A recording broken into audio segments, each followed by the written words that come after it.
I've made over 500 YouTube videos, and I credit YouTube with pretty much every ounce of success I've had in building a 7-figure business. But it wasn't always easy, especially in the beginning. And if I'm being honest, I made it way harder on myself than it needed to be. So if you're just getting started, or if you're in that frustrating place where nothing really seems to be clicking, here are the lessons that I had to learn for myself that I wish someone had told me before I started. Lessons that would have saved me years of frustration and probably a few of these little gray hair stubbles. Now, this is all about what I learned along the way creating this 400,000 plus subscriber educational channel that's meant to get clients. So if that's what you're after for your business, let's get into it. Most people expect YouTube to hit all at once, big views, clients rolling in overnight, or they just give up. But YouTube's not an avalanche, it's a snowball. So you probably won't see any real results for, 3 to 6 months, maybe longer. And you have to be okay with that. When I started, I think it took me about 4 months just to get my first consultation where someone said that they found me on YouTube instead of on Google. And that client was super easy to close because they were already sold on my approach from watching all my videos. Then within 12 months, that's when my calendar was pretty much completely full from YouTube leads. So then I did what anyone in my position should do. I raised my rates because there was more demand than I could handle. So it builds slow, but once it kicks in, it just snowballs and gets better and better. I think most people think of YouTube success as linear, right? But growth isn't actually a straight line. It's more of a series of plateaus. You're gonna flatline for a while, feel like nothing's happening, and then one video breaks out and then bumps up your baseline to here. Now your average video gets more views than it did before. Then you flatline there again until you get another bigger video, and it just keeps going like that. So most people quit during those flat parts, right before they would have hit the next breakthrough. So when you're stuck in a plateau, just know that that's normal. That's the pattern. Keep going.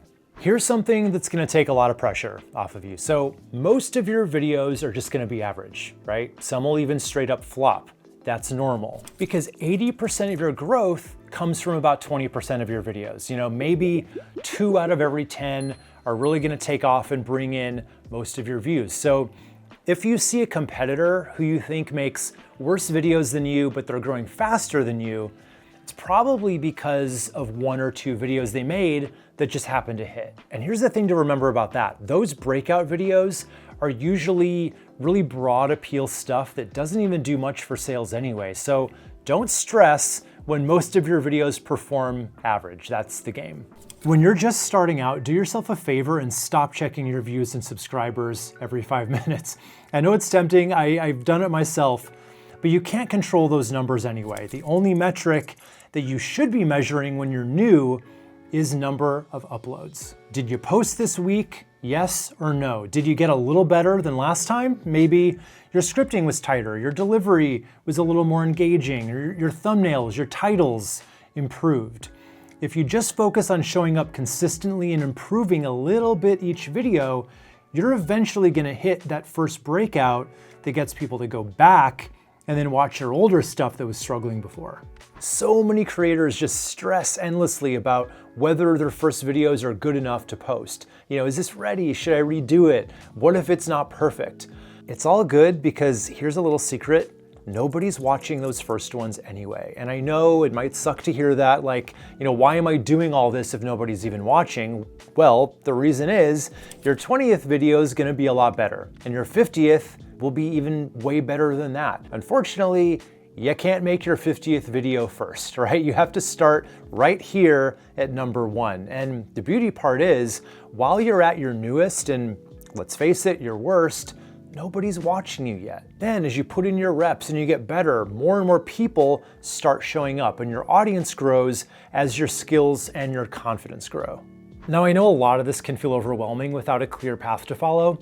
The good news is there is a repeatable system that makes everything way easier and actually turns viewers into paying clients. I actually put together a free masterclass that walks you through the whole thing start to finish, and the link is in the description below if you want it. So many people obsess over their subscriber count like it's the ultimate scoreboard, but here's the thing. Subscribers aren't a good measure of your success. Think about your subscriber count like every dollar you've ever made in your entire life including the ones you've already spent. It's not a great way to know how you're actually doing right now, is it? A much better metric is your monthly views. That's more like checking your actual bank balance. It tells you how many people are showing up for your content right now, which is what actually matters. If you're watching a lot of advice from those YouTube growth gurus, there's a really good chance most of what they're telling you doesn't apply to you. So their whole game is teaching people how to go viral and get millions of views. But here's the thing, you don't need a big audience, you need the right audience. You're not trying to become a full-time YouTuber, you're trying to get clients from this. And for that, 1,000 perfect fit viewers beats 100,000 random ones every time. I've seen creators with really tiny audiences build six-figure businesses, and I've seen channels with hundreds of thousands of subscribers who can barely keep the lights on. So when those gurus say search isn't how you grow anymore, they're not talking to you. When you're new, lean into search. It's the only way that YouTube can start to figure out what your channel's about, and it's the only way that your ideal clients have any shot of finding you. But don't just stop at the search term, one-up it with a little earned clickbait. So you've probably heard people say, don't be clickbaity, don't overpromise, don't lie for clicks. And yeah, you shouldn't mislead people, but clickbait is actually good as long as you deliver on it. So use search terms in your titles, yes, but then add a little heat to them. Drama, intrigue, some curiosity, words like best, brand new, wildest, craziest. That's what helps your search-based title stand out from the 10 other videos trying to rank for the same thing, but they're being boring about it. Then it's just your job to make sure that the video actually lives up to that clickbait that you set up. The best shortcut to growth is to copy what already works, but give yourself room to experiment too. So look at what other channels in your space are seeing success with and model it. Hell, even look at other niches too and see what they're doing that you could model for your topics. That's gonna be way better than starting from scratch every single time. But maybe, 1 out of every 5 or 10 videos, try something that you think might be great that nobody else seems to be doing yet. That just might be the next big idea that everyone else ends up copying from you. And here's something else about copying. Don't just look at other channels, pay attention to yours too. So if you have a video that does way better than your average, don't just move on to something completely different. Do a really close variation on it with small changes. And you might think that people will call you out for that, like, hey, didn't you already make this video? But they don't really do that. Sometimes your best move is just doubling down on what already worked.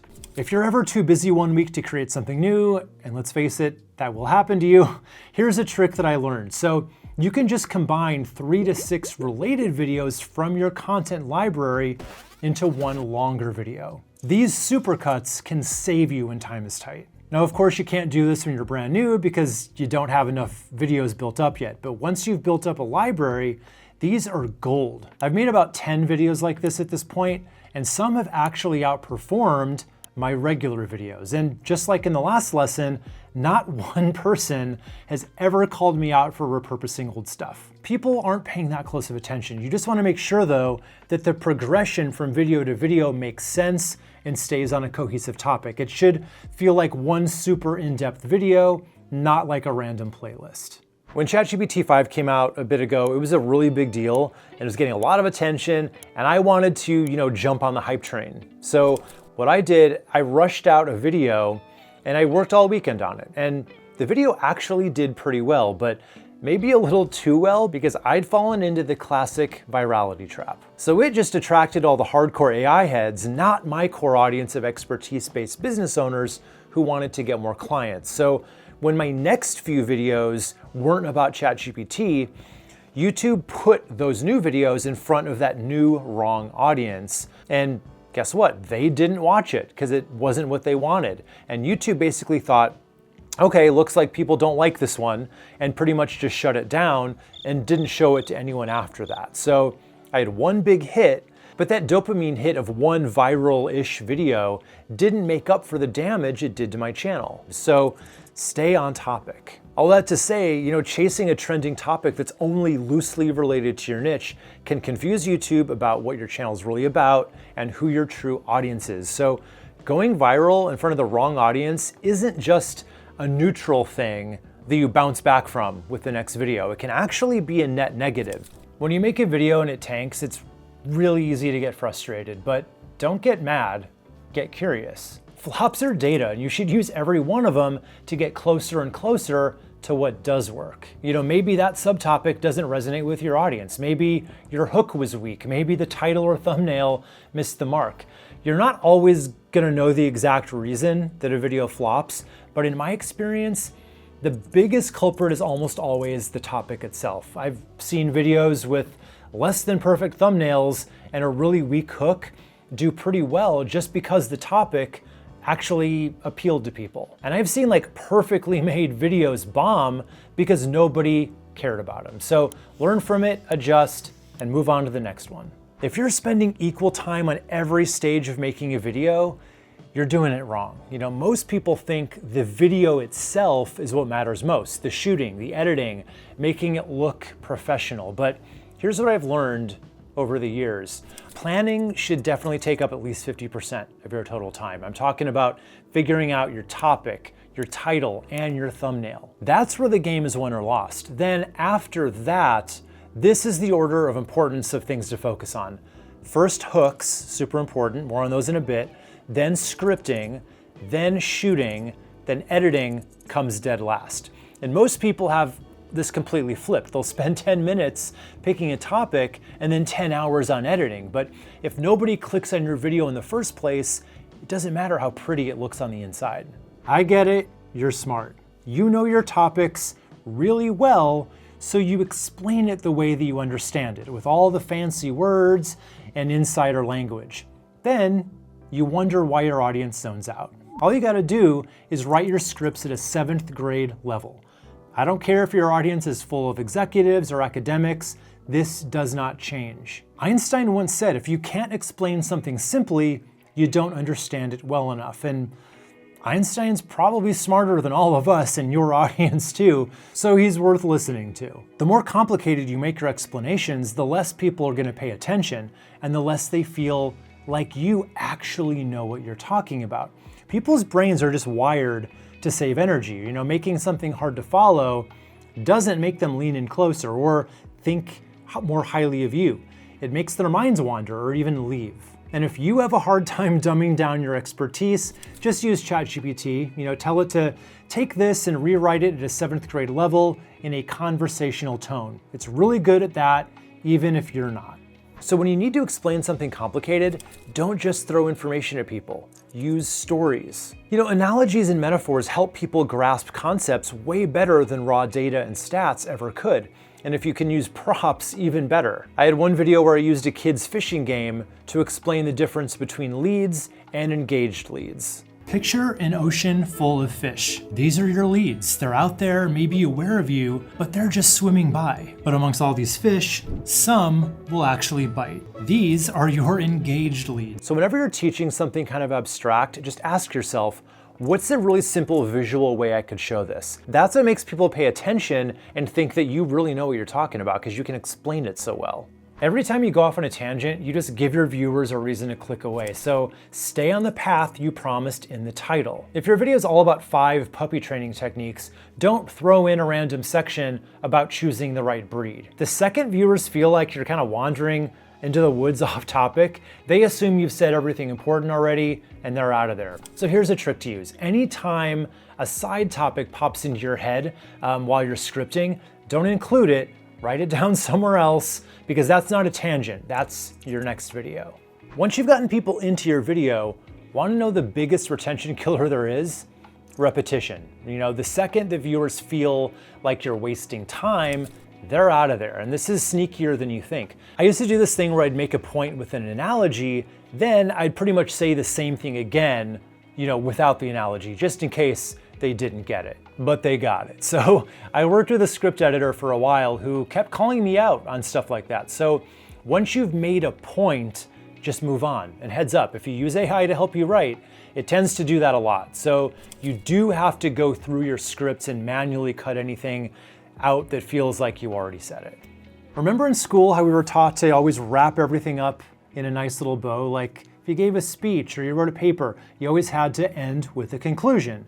But YouTube ain't high school. Here, conclusions are gonna kill your channel. The second you go into any kind of wrap-up language, summarizing what you covered, tying it all together, viewers think to themselves, okay, this is obviously over, and they click away before you even finish. And it's not just formal conclusions like that that can screw you up. Even something as simple as saying, okay guys, that sounds like an ending, right? What you want to do instead is just seamlessly transition into your call to action, which is usually going to be, pointing them to another video that feels like the next logical step for them. So you would just say something like, of course, none of this is going to work if you don't know this thing, so click here to watch it. Or, my next tip is so powerful, it deserved its own video, click right here to learn how to XYZ. And I get it, it feels weird at first because you're not really even giving them an ending, but that's the point. You want to keep them binging, so don't ever signal it's over. Okay, so this can really mess with the new YouTubers' heads when they see it in their analytics. There's always a really big drop-off right at the beginning. That's normal, especially on educational videos. You can probably expect to lose about 30 to 40% of your views in the first 30 seconds. But your job is to try to flatten that curve as much as you can. And the hook is how you do that. So your first sentence or two is the most important part of your entire script. Not the teaching, not the value that you bring. It's the hook. It's what lets viewers know they're in the right place to learn what they came for. And it frames the stakes so that they feel like they couldn't possibly miss it. So nail the hook, and they're gonna stick around for all the good stuff you have for them. I used to spend like 2 or 3 days out of every week on planning, writing, and shooting that week's video. And honestly, the equipment setup alone sucked. Getting out the camera, setting up all the lights, getting the audio right, then tearing it all down, only to do the exact same thing a few days later. But then I figured out my new system. I batch record everything now, so I do 2 months worth of videos at a time. I'd probably recommend you just do 1 month at a time when you're starting out. So you'd plan like 4 videos at once, then write them all, then shoot them all back to back. So you're staying in one frame of mind longer, which is just way more efficient, way less mental drain. Plus you're gonna save yourself days every month that way too. And speaking of old mistakes, so the way I used to shoot my videos was I'd have these bullet points written out on a card and just kind of tape it up beneath my camera, and then I would just wing it. I'd stop and start and fumble over my words, forget what I was gonna say. I'd go off on tangents. Basically, I would just ramble for 10 minutes. And it made me feel completely unprepared every single time I shot, which just made me dread recording even more. Not to mention that also made editing later a nightmare because I would have to basically save the video by cutting so much stuff out. But one simple switch made the whole process way less painful. Script your videos, but make them sound like you didn't. So what you want to do is write your scripts the way you actually speak. So take a first pass either by yourself or using AI to help you. Then you want to do a light rewrite where you read everything out loud and you change any wording that doesn't sound natural coming out of your mouth. If you wouldn't say it in a normal conversation, rewrite it in a way that you would. So yeah, I script it all out, but that doesn't mean I memorize them, especially when I'm batching 8 videos at once.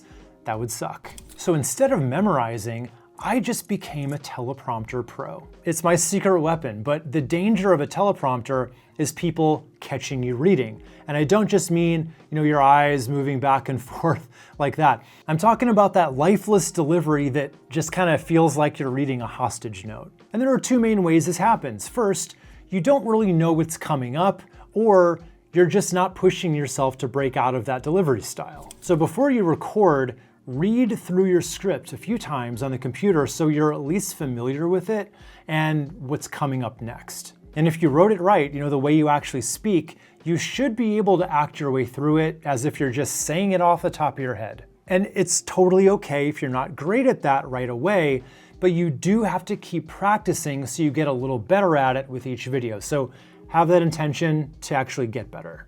But you don't have to be big or over the top for YouTube. A calm delivery style can totally work. I can think of a bunch of YouTubers off the top of my head that do that. So you don't have to be big, but you do have to connect. And a big part of that is just mentally getting past the feeling that you're just talking at a device, be it your camera or your phone. You're actually talking to real people on the other side of that lens. So here's a little mental picture that helps me, and it might help you too. So I picture that I'm sitting on one side of a booth in a restaurant, and there's like, 2 or 3 people sitting across from me on the other side of the booth, and I'm just sharing a strategy that works with the 3 of them. Because I find that when you're talking to a few people, you naturally bring a little more energy because you have to hold their attention, right? And a lot of people say, to picture one person, but I find that pretending to talk to just one person can actually make me too low key on camera. But it's all about how intimate, do you want it to feel? Sometimes that can work well. So decide for yourself. Do you want that really personal, one-to-one calm energy or a bit more? One thing that really got me comfortable talking to the camera was going live early on in my YouTube journey. So when you go live, there's no editing, there's no do-overs. You just have to talk, and that forces you to get better really fast. Plus, your audience loves the back and forth. They love hearing you say their name and interacting with you. It just builds loyalty in a way that those polished, edited videos really can't. And it's a light lift if you don't have a regular video prepped for 1 week. A few tips for going live though. It really helps to have a topic, plan to talk about. And you also want to title and thumbnail it like you would any other video. That's gonna help it stay searchable and give it a longer shelf life. Then what you also want to do is you want to do all your material that you have planned up front without a bunch of the, hey guys, where's everyone coming in from, welcoming people, all that kind of stuff, or like waiting for people to join. You want to cover your content first, then take your questions after that. That way, the replay that's still going to live on YouTube, it's still going to be useful for people who didn't make it live, and you just get way more mileage out of it later. A lot of business YouTubers fall into this trap where they think that their branding is the most important thing, and they put way too much of a focus on having, really branded thumbnails. Same colors, same font, same style every single time so that people recognize their videos. But your personal branding shouldn't be the focus in your thumbnails. What matters way more is that each thumbnail visually conveys the idea of that specific video. So if you're a slave to your brand colors, you're really just limiting yourself. So test a wide variety of styles based on what you see working for other channels. And then over time, you're naturally gonna hone in on something that seems to work for your audience. But let them tell you what works, don't try to force it on them. Starting YouTube means you have to learn a lot of new skills all at once, things like scripting and talking on camera. But thumbnails and editing, it's best to outsource those as soon as you possibly can. If you're not a designer, you'd be way better off not doing thumbnails yourself. There are literally hundreds of thousands of thumbnail designers out there who do it pretty affordably. And sites like Fiverr or ytjobs.com, those are great places to start. Just make sure that you're seeing real examples of their work, and you gotta verify they actually did it because some of them actually lie about that. Trust me, I've been burned myself. And editing just isn't a skill you should ever have to learn. Even with the easiest AI-powered software these days, you've got better things to do in your business. There's an art to editing, knowing how much pause to leave in or when to add text or B-roll. And even the really affordable editors are gonna know how to do that better than you. So many people put YouTube off because they're afraid that their space doesn't look professional enough. But don't put off starting because of your setup. A, remember, when you're just starting, people really aren't even watching yet. And B, so many successful YouTubers started with whatever room they happened to have, and they still got views because the content was good. Just keep it clean behind you, no clutter, no mess. That can be distracting and can make you look less put together than you really are. And also avoid having a bed in the shot if you can. That just feels a little too casual when you're doing this for business reasons. Other than that, a home office, a clean wall, a corner, you're good to go. But once you're up and running and ready to step things up a bit, dressing up your background is way easier than you think. One afternoon and about $100 can level you up a lot. Just things like colored lights or a visible light bulb or two, or some shelves with some props on it that either show something to do with your niche or your personality, most of which you probably already have lying around. Does it make a huge difference in, how many clients you can get? Not a huge amount, but I will say a nicely designed set can help you step further into that expert light, which is worth doing when you can get around to it. One day's worth of light work for, maybe 10 to 20% more clients, I think that math works out. So many business owners are making good videos that are getting decent views and attracting the right kinds of people, but those viewers never actually become clients.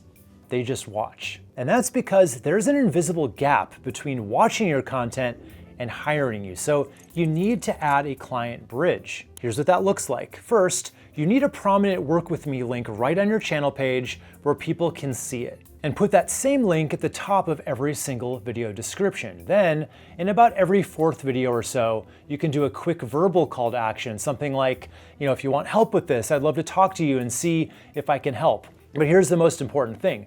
You want to sprinkle in little client stories into every single video you make. Not in a salesy way, just naturally mention things like, when I was working with a client on this, or one of my clients tried this and here's what happened. That way viewers constantly get the hint that you don't just talk about this on YouTube, you actually do it professionally. And then some of those people are gonna start thinking, okay, I could be one of those clients. Then they'll follow your links to your website and now you've got a client. When your view counts are really low, it's easy to feel like you're not getting anywhere. Like, what's the point if only 37 people watch this? But here's something that I've learned over the years. You never know who's watching. I've seen creators with 400 views land giant corporations as clients. And me personally, I've reached out to people that I'd been watching or listening to for years, wanting to join their programs or whatever. And I've gotten personalized replies from several of them saying that they already knew who I was because they'd been following me too. That's a pretty cool feeling, and it just shows that one view can literally change your life. And honestly, that happens way more often than a video blowing up. When you're still new and small, you have a superpower that big channels don't have anymore: time. You can actually respond to every comment, reply to every email, have real conversations with the people showing up for you. And I know it might feel tedious when you're doing it, like, is this even worth it? But this is how you build your first 100 true fans. These are the people who are gonna buy everything you make, share your stuff with everyone they know, and stick with you for years. This foundation you're laying right now is priceless. So treasure this time, because once you blow up, you won't be able to give that kind of personal attention anymore.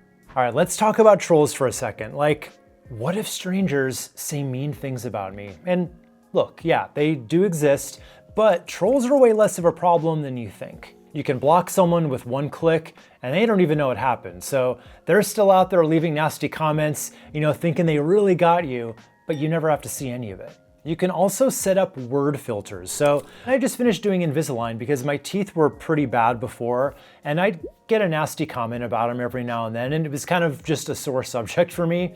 So I added the word teeth to the filter. That was all it ever took. So I never saw another comment like that, and now I like to joke that those haters paid for my Invisalign, so joke's on them. But when you're just getting started, it's tempting to try to be everywhere, because you see all these gurus telling you to repurpose your content, chop up your YouTube videos into reels and post them to TikTok, start a podcast version, be on LinkedIn, Twitter, and it all sounds smart, right? Get more mileage out of the work you're already doing. Why not? But here's what I've learned the hard way. Ignore repurposing when you're new. Focus 100% of your energy on your YouTube channel and making your videos better and better every time for at least the first year, and maybe a little longer, because here's the thing, in my experience, the results you get from those other platforms really do pale in comparison to the actual business results that YouTube gives you. And spreading yourself too thin means you don't get any real traction anywhere. You're doing a bunch of stuff poorly instead of one thing really well. So once you're on solid footing, once YouTube is actually working for you, then you can start thinking about repurposing. But even then, make it easy on yourself. Use AI tools so that it doesn't eat up any real time for you, or even your team if you have one. Your YouTube channel is the real engine here. Everything else is just exhaust. When I started out, I watched a ton of other YouTubers in my space. I studied what they were doing, trying to figure out what was working for them. But nobody really had an actual system that I could follow. They were all just winging it too. They just happened to be further along than I was at the time. So I pretty much had to piece it together myself over years of trial and error. But you don't have to do that. I put everything I learned from over 500 videos into a free masterclass called How to Attract Unlimited Clients from YouTube. It's about an hour long, and in it, I'm gonna show you my start to finish system for turning YouTube into your #1 source of clients in 2026. So click right here to sign up for free, and I'm gonna send you your access right away. I cannot wait to show you this.